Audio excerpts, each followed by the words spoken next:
ഇവനിവിടെ വരുവതിനു കാരണ എന്തെന്നും എങ്ങു നിന്നത്ര വരുന്നതെന്നുള്ളതും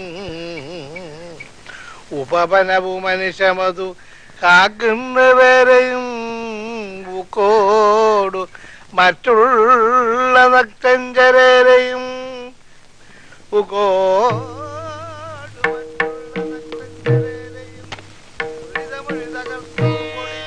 അശ്വതി,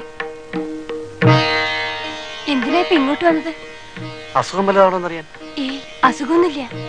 പിന്നെന്താ കോളേജ് വരാത്തത്? അതൊക്കെ പിന്നെ പറയാം. അച്ഛൻ അപ്പുറത്തുണ്ട്. കേട്ടില്ലേ ഭാഗവതം വായന? അശോകൻ പോയിക്കോളൂ.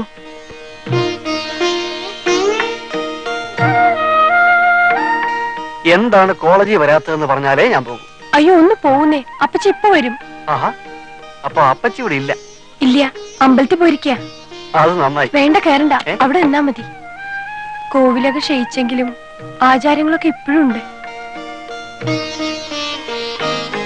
അശോകൻ ആദ്യം ഇവിടെ വന്നിട്ട് ഒന്ന് ഇരിക്കാൻ പറയാനോ ഒരു ഗ്ലാസ് കാപ്പി തരാനോ പറ്റാണ്ടായല്ലോ. അത് സാരമില്ല, അതിനൊക്കെ ഇനി ധാരാളം സമയമുണ്ടല്ലോ. അശോകൻ പോയിക്കൊള്ളൂ. അച്ഛൻ കണ്ട എന്തെങ്കിലും ചോദിക്കും. എന്താ പറയാ? അശ്വതി കാണാമെന്ന് പറയൂ. അയ്യോ, അങ്ങനെ പറയണ്ട. അപ്പച്ചി എത്തിയിട്ടില്ല.